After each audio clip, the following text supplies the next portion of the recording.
sorry I'm late. Just picked up me flash new work ute. Do you want to check it out?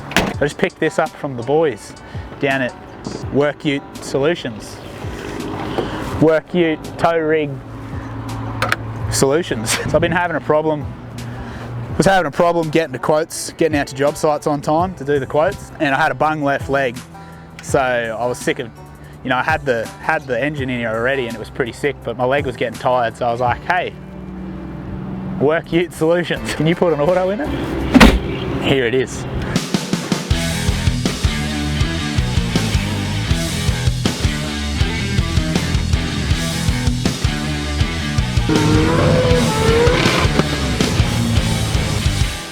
All right, so we got Glen's Datsun 1200 ute out here on the job site for you today.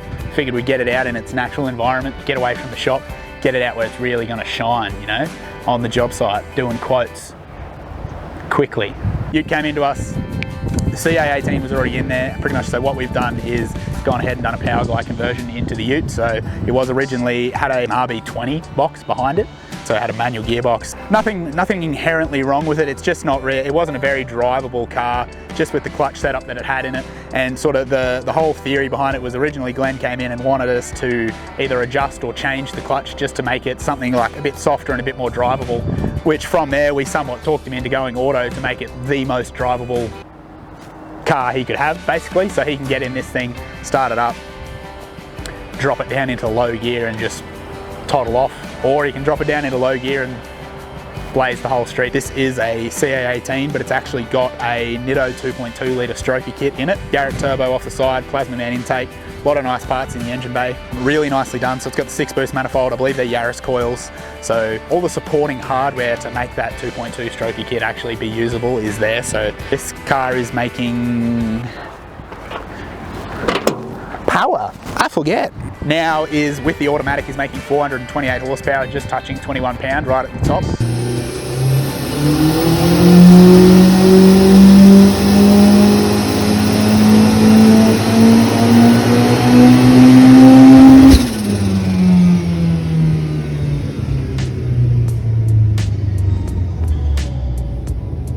There's definitely room to breathe. This ran up at one stage 478 horsepower, sort of unsuspectingly just threw it up there, like no worries at all. If down the track, which he will, Glen decides that he wants more power, we can put it back on the dyno and turn it up. The reason that we didn't leave it at that power level is because the rear end has some room for improvement, I guess you'd say. So it is a Hilux diff, but it is still a leaf spring rear end. Glen does have future plans for this car to get tubs, so it is going to come back to the workshop and get tubs put in it so that we can get some big rubber. I think he wants like 315s under it, so you put two 315s under the back end of a Datsun. There's not much room between those two tyres underneath the car, so he'll be able to actually use that power and do some sick skids. It's got some Mad Dat parts sort of all through it. It's got the Mad Dat booster kit, Mad Dat front brake, Mazda brakes kit in it. It's got the PRP cam trigger kit, crank and cam triggers, PRP up the top. Powerglide conversion that we did. So the Powerglide was built by Michael O'Reilly in town. So it is a Pro Tree trans-braked Powerglide that we've put in it. So it's, and if anyone's unfamiliar with the Powerglides, they're a 2-speed gearbox, so just like a 1-2 gear with the trans brake on reverse. That's the Pro Tree. So in reverse for this car, you've got to hold the trans brake in, but we've gone ahead and wired up a separate relay so that he doesn't have to do that. So that's kind of neither here nor there, I guess. So inside the car, we've got a B&M Pro Ratchet Stealth Shifter. One of the sort of problems that Glen had with the manual box was that the shifter was a bit far back in the car. Being that a ratchet shifter, inherently in the name, just ratchets, it stays in the same spot. So you just click it forward or click it back. It doesn't, the shifter itself doesn't actually move, which means that we can get that sort of gear position, basically optimize it to where he actually wants it, and it doesn't move from gear to gear. Got the Haltech Elite 1000 in for the engine control, and then as well as a IC7 dash that's got all the important information that you need to see, as well as a GPS speedo. Super simple Lego stuff that makes all this stuff work together.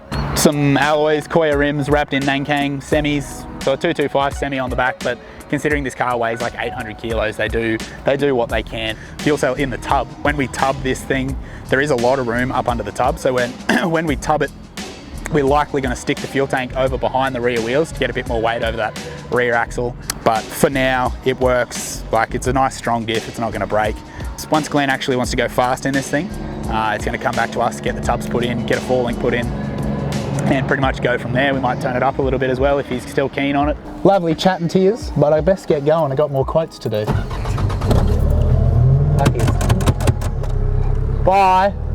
Get in, George. George, get in.